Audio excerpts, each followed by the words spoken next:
My husband, Jonah, passed away unexpectedly a month ago from a stroke.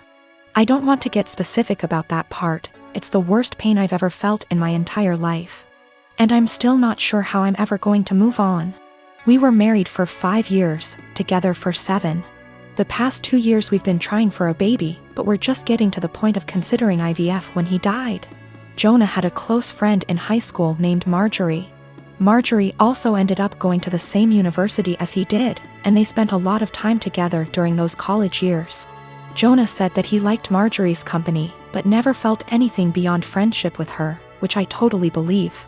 Jonah dated other women during that period, but told me that several times Marjorie hinted that she wanted him to ask her out. She also joked about wanting him to be her plan B in case she didn't meet someone and get married by 30. By the time I'd started dating Jonah, he had moved a couple hours away from his hometown, and Marjorie. Despite this, Marjorie immediately began finding excuses to come to our town and hang out, which usually involved her encouraging us to go drinking, and then her passing out on the couch at Jonah's apartment. I didn't mind her for the most part, but she had a habit of saying things like, "You know you ruined our marriage pact," and pointing out all the things that she knew about him, like what he took in his coffee, his favorite bands, etc. Over the course of our relationship, and especially after we got married, Jonah definitely put some distance into his relationship with Marjorie. He confided in me that he felt he had outgrown her and that they really had little in common anymore. He stopped responding to her invitations to hang out as often, though he would occasionally call to catch up out of guilt, especially when she would text him or leave messages saying she was so sad he was ignoring her and the like. But now he's gone. I had him cremated, like he wanted. We haven't done the memorial service yet, it was too hard for me to even imagine the first couple of weeks. And I also wanted to give time for some out-of-state people to make travel plans. The memorial is this weekend. However, 2 weeks ago, I received an email from Marjorie sent to around 60 people, including Jonah's family, saying that she was holding a memorial service for Jonah in the town where they grew up, the day before his memorial here. I was completely blown away, seeing as she hadn't mentioned anything to me or even attempted to call. Along with the details, the email said that she was planning the memorial in light of the fact that no other service had yet been held in his memory, and he deserved to be laid to rest with honor. For the record, she was invited to the memorial which I've been planning and knew it was happening. I called her, of course, and told her that while I appreciated her willingness to help with Jonah's goodbye, I was already planning a service for him that would involve all of his family and friends. She immediately went on the defensive and said that she had only started to plan a service when she realized I wasn't willing to do it in a timely manner. I told her that the timing wasn't her choice to make, but that if she wanted to have a memorial of some kind, to please just add on the invitation that his official memorial was going to be held this weekend. She said fine. I sent a message to all of Jonah's invited friends and family to make sure that they knew the real service, with both of our families, was going to be here, and then just washed my hands of the whole thing. This week I received a message on Facebook from Jonah's cousin, saying that Marjorie, who has apparently blocked me on Facebook, created an event for Jonah's official memorial service, her memorial, and invited everyone she possibly could. I've been getting blown up with emails asking which day the memorial is, and where. I'm honestly furious. I don't have the emotional energy to deal with this. I ended up putting a post up on my wall, reiterating the date of his service here, and asking people to please share it. Thankfully, I think the older members of the family don't use Facebook or email very often, so most of them haven't been confused, but a lot of people now think that Marjorie's service is the real one. I called Marjorie again, asking her to add an addendum to her event saying that his actual memorial was going to be here. She told me that Jonah would have wanted it this way, and that if I couldn't appreciate her efforts, I wasn't invited to say goodbye to Jonah. I told her that was fine, seeing as I'd already said goodbye to Jonah when I held him as he died. She hung up. Apparently she's now spreading information to her mutual friends with Jonah, saying that he was planning on leaving me because I wasn't able to conceive. She also said that we had approached her to carry a baby for us, all absolute lies.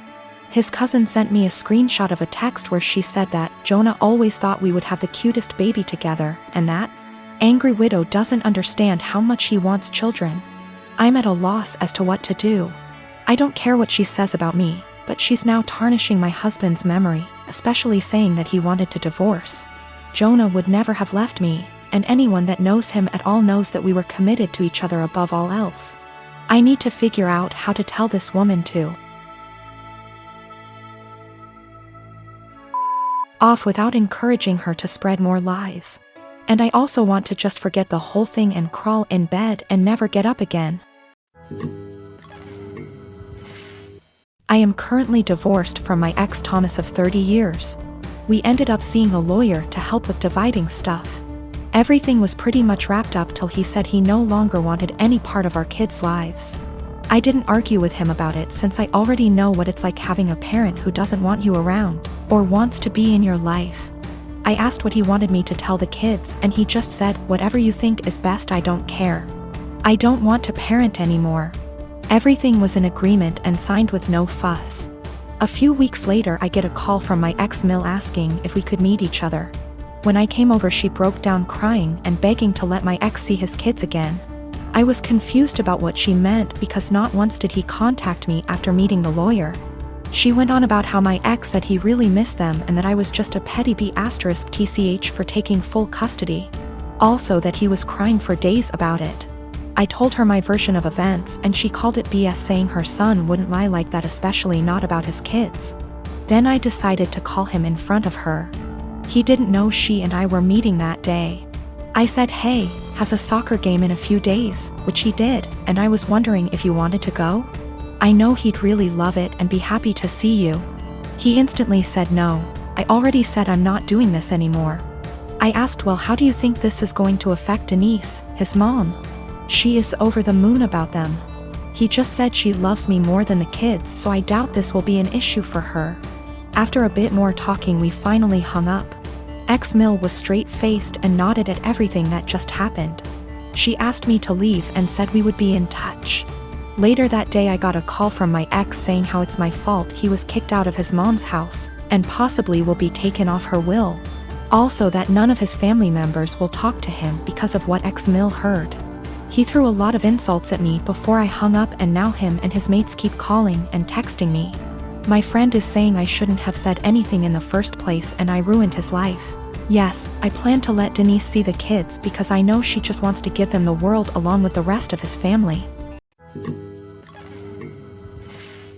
My partner and I want to be married, but we don't care much for the idea of having a wedding. We wanted to elope, but my mom has been telling me since I was 16, and had never even had a boyfriend, that she wanted to see me get married and she would basically never forgive me if I eloped. I do like the idea of my family being there to celebrate with us, but I hate the idea of spending money we don't have on this huge party just so that our relationship can change in nothing but name and legal benefits. And for various reasons, it doesn't make sense for us to wait until we can afford a wedding to get married. We wanted to keep it small, preferably under $3,000, which is honestly more than I'd like to spend. But we have to be realistic. We had planned on having it in my in-laws' backyard, but even that was more money and effort than I was willing to put forth. I was stressed and feeling like I was out of options, so one day, I vented to my mom. She seemed really excited about the idea of helping me plan a wedding. It was kind of a red flag when she said, "My mom didn't help me plan my wedding. Let me live vicariously through you." But still, I agreed. She seemed really excited to help me find a venue. I was not excited, because I have not been excited about one single step in the wedding process, and I just want it to be over. About a week later, I found out that this really great park in our city, that my partner loves, does weddings for an extremely small fee. I emailed the event coordinator and found out that the date we want is available. I told my mom, and her reaction was, "So I guess you don't need my help finding a place, then?" And every time I talk about it, she says the same thing. She has always talked about how shitty it is to guilt trip someone, but I feel like that's exactly what she's trying to do.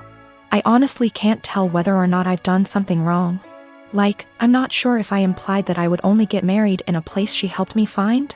I don't feel like trying to take action on my own wedding is that great of an offense, but I can tell she's upset. I want to make her feel better, but at the same time, I don't want to change our plans again just so that she can feel involved. I met her 2 years ago when we worked together and quickly became very close. She helped me through the darkest times of my life. I was mid-split with an abusive ex when we met. And I helped her through some really tough and unimaginable things. There were lots of rumors at the time we were seeing each other and everyone assumed we were an item. But for the past 2 years our relationship has been purely platonic. She was my best friend, and up until a few weeks back I don't think we'd even ever hugged.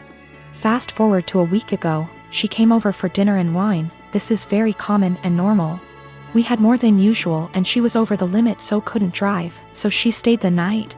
We slept in the same bed but apart and no physical contact again. It was completely normal and just as expected. We somehow didn't get up and ended up staying in bed until 10 p.m. the next day just talking. Sometime during that evening she got upset about something going on in her life. I rubbed her back while telling her everything will be okay, and then we just cuddled.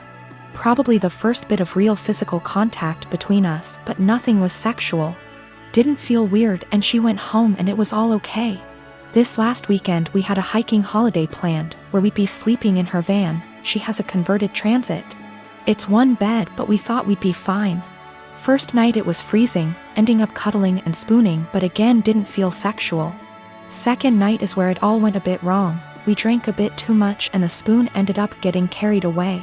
It seems to be a joint thing and before I knew it we were kissing and touching each other everywhere. It was a bit of a frenzy of this for about 15 minutes until we both stopped and realized what we just did. After this we spoke a little and asked if either of us regretted it. We both said we didn't, but it was odd. She got upset and I told her it was okay. It didn't change anything and we could just draw a line under it. We woke up the next morning and it happened again. We didn't talk too much but then went for a walk and then just before we headed home we ended up all over each other again. We were completely naked but again stopped, cuddled and lay there. We both agreed it was a what happens in X, stays in X type event. It was a really long trip home, 6 hours plus. During this she would rest her head on my hand on lap ECT and it seemed very different to our usual dynamic. When we stopped at services for breaks we seemed to walk arm in arm. We kept kissing on and off but it seemed strangely normal. We arrived back at her home. She lives with her dad at the moment but just before I left she kissed me again and thanked me for a wonderful weekend. The following day she came over to get some stuff I took home with me. We end up just cuddling, kissing, feeling and so on again but she has dinner with a friend and we stop it there. She goes on her way. This should feel really weird and strange, but it felt completely normal and we both discussed it that it was so odd it felt normal. Yesterday she turned up unannounced at my place, which is not a normal thing, with coffee and donuts. We end up talking, cuddling, kissing again and then we end up talking about what this is, the big problem. Neither of us were sure. She got panicky and burst out in tears and left. She said she was really scared and her words were, "I think I will end up pushing you away and hurting you and I don't want to do that to you." I told her I would come and see her later and talk. I drove to her house but her ex was there, another slight issue. They broke up 6 years ago, stayed close friends. He is a lovely bloke but in his head he is certain they will get married and have children. She's had the conversation with him but he seems to shut it off. If he found out she was seeing anyone he would get extremely angry. But there's so much family history intertwined between the both it's really complicated. For that reason she has avoided seeing anyone in the past 6 years. The reason he turned up is she hadn't responded to him since the night we kissed. I went home when I saw his car and just said she could come to mine to chat later. She turned up, sad and very emotional. She explained she ran off because she is terrified of losing our friendship. I said let's just cut the romance out, draw a line under it and be friends again, but she seemed to not speak much when I said this. I asked if her ex was the issue. She said it was nothing to do with us but a whole other issue. But that was not impacting what was going on between us. We sat quietly, hugged and I tried to reassure it would be okay, and I wasn't going to start hating her for whatever reason. And I am completely fine with just being platonic friends again. We both agree and say whatever happens we stay friends and nobody gets hurt but we will pull back from the more physical side. I woke up this morning really panicky. I have no idea where we are, where we stand and absolutely terrified of losing our friendship. I don't know what to do or say. I felt sick to my stomach and can't eat at the thought of this. She is coming around later to collect some of her clothes she left last night, and I am thinking I need a plan of what to say / do. I cannot lose my best friend. She is absolutely everything to me, but I am worried we crossed a line and there's only one eventual outcome which won't be good.